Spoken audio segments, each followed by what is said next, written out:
Hello student, आज हम लोग बीए फर्स्ट ईयर साइकोलॉजी के फर्स्ट पेपर में कुछ तकनीकी शब्द पढ़ेंगे, यानी कि सम कॉमन टेक्निकल वर्ड्स।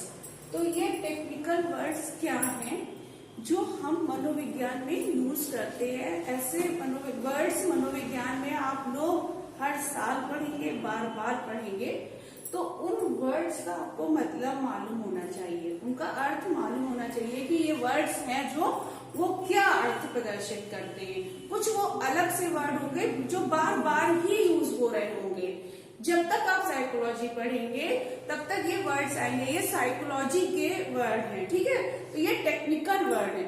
ये टेक्निकल वर्ड क्या क्या है आप एक एक करके समझते चलिए। सबसे पहले हम लोग व्यवहार बहुत यूज करते हैं इसमें। व्यवहार, ठीक है, व्यवहार यानी कि बिहेवियर। व्यवहार जिसे इंग्लिश में हम लोग क्या कहते हैं, बिहेवियर।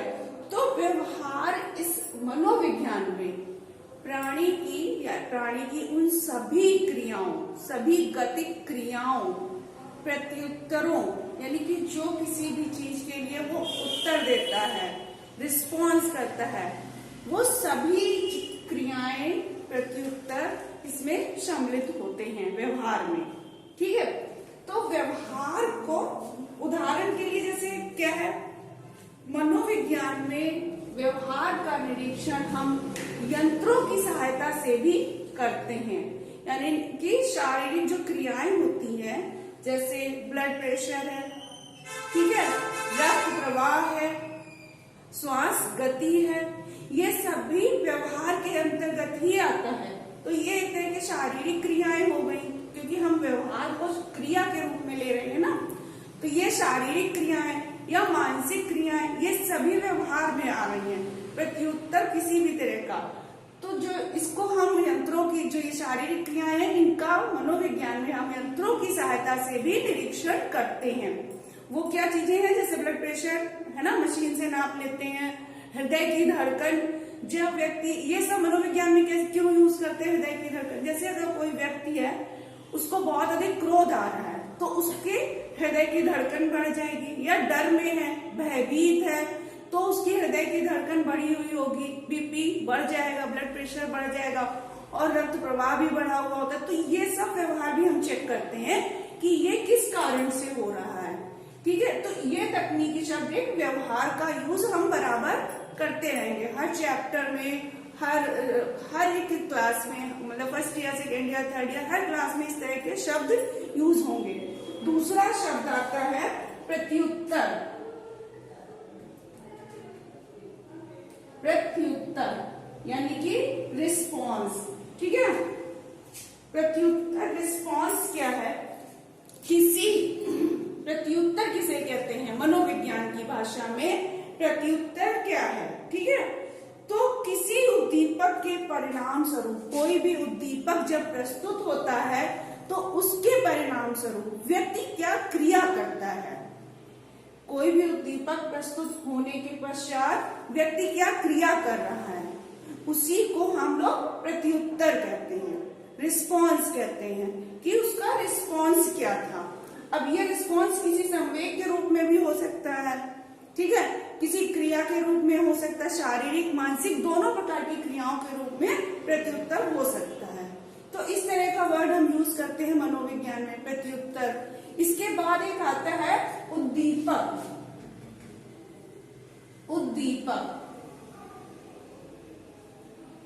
उद्दीपक यानी कि स्टिमुलस, ठीक है। उद्दीपक का भी हम लोग मनोविज्ञान में बहुत यूज करते हैं। ये उद्दीपक कोई भी प्राणी, वस्तु या कोई भी अवस्था, संवेगात्मक अवस्था, कुछ भी उद्दीपक के रूप में हो सकती है, उसको भी हम लोग उद्दीपक के रूप में ही उसको संबोधित करते हैं। तो क्या है, उद्दीपक में क्या होता है, भिन्न भिन्न प्रकार के उद्दीपक होते हैं, अलग अलग प्रकार के जो उद्दीपक होते हैं, और जो उद्दीपक आंतरिक अंगों में पाए जाते हैं उन्हें आंतरिक उद्दीपक कहते हैं, और जो बाह्य उद्दीपक पाए जाते हैं, जैसे कोई वस्तु, आंतरिक उद्दीपक क्या होते हैं, जो ये संवेग हमारे प्रदर्शित होते हैं या हमारी थिंकिंग प्रभावित करते हैं, ये सब आंतरिक उद्दीपक से प्रभावित होते हैं। बाह्य उद्दीपक कोई वस्तु, प्राणी या किसी का व्यवहार, दूसरे का व्यवहार जो प्रभावित करता है किसी दूसरे व्यक्ति को, ये उद्दीपक के रूप में आता है। तो ये वर्ड हम लोग मनोविज्ञान में बहुत यूज करेंगे, उद्दीपक शब्द, ठीक है। इसके बाद आता है एक प्राणी। प्राणी वर्ड हम लोग बहुत यूज करते हैं, ठीक है। तो प्राणी का क्या तात्पर्य है इसमें, जो एक इसमें प्राणी से सिर्फ मनुष्य से नहीं, पशु, पक्षी, जानवर सभी आते हैं प्राणी के अंतर्गत, ठीक है। जो मनोविज्ञान में हम प्राणी यूज करते हैं तो उसमें हम सभी की क्रियाओं का, सभी के व्यवहार का अध्ययन करते हैं, क्योंकि मनोविज्ञान व्यवहार का मनोविज्ञान है और व्यवहार तो सभी का होता है, प्राणी का भी होता है। तो मनुष्य, पशु, पक्षी, जानवर, बहुत से प्रयोग मनोवैज्ञानिकों ने डॉग्स पर किए, कैट पर किए, रैट्स पर किए, तो वो सभी प्राणी के अंतर्गत आते हैं, ठीक है। ये मनोविज्ञान में शब्द बहुत यूज किया जाएगा। इसके बाद आता है पर्यावरण। पर्यावरण, एनवायरमेंट, ठीक है। इसके बाद आता है पर्यावरण। पर्यावरण यानी कि एनवायरमेंट। तो एनवायरमेंट क्या है, व्यक्ति का जीवन स्थान, जहां व्यक्ति रह रहा होता है वही पर्यावरण कहलाता है, उसी को हम लोग एनवायरमेंट कहते हैं, जीवन स्थान जो आसपास, ठीक है। अब इसमें क्या है, इसके अंतर्गत वातावरण को ध्यान में रखकर प्राणी के व्यवहार का अध्ययन किया जाता है कि वह किस वातावरण में रह रहा है, इसको ध्यान में रखकर प्राणी का अध्ययन किया जाता है। तो वातावरण बहुत अधिक प्रभावित करता है व्यक्ति के व्यवहार को, इसलिए वातावरण को ध्यान में रखकर अध्ययन किया जाता है कि उसका माहौल, उसका पर्यावरण कैसा है। पर्यावरण के अंतर्गत उसका आस पड़ोस, ठीक है, मित्र, उसके माता पिता, ये सभी आते हैं। और वह किस तरह की जलवायु में रहता है, गर्म, ठंडी, किस तरह की, ये भी इसमें जोड़ा जाता है, ठीक है। उस आस पड़ोस को भी जोड़ा जाता है, इसी को समाज भी कहते हैं। पर्यावरण जो है वो समाज के अंतर्गत भी आता है। ये वर्ड हम लोग बहुत यूज करेंगे। तो उसे जो समाज आता है उसको हम लोग सामाजिक पर्यावरण का नाम दे देते हैं, ठीक है। और जो सर्द गर्म ऐसा प्रदेश आता है उसे भौगोलिक पर्यावरण का नाम देते हैं। और जो फैमिली में जो लोग होते हैं, मेंबर होते हैं, किस तरह के हैं, उसके पेरेंट्स किस तरह के हैं, वो हम लोग पारिवारिक पर्यावरण का नाम दे देते हैं, ठीक है। इस तरह से पर्यावरण वर्ड भी हम लोग बहुत यूज करते हैं मनोविज्ञान में। अब इसके बाद आता है क्रिया।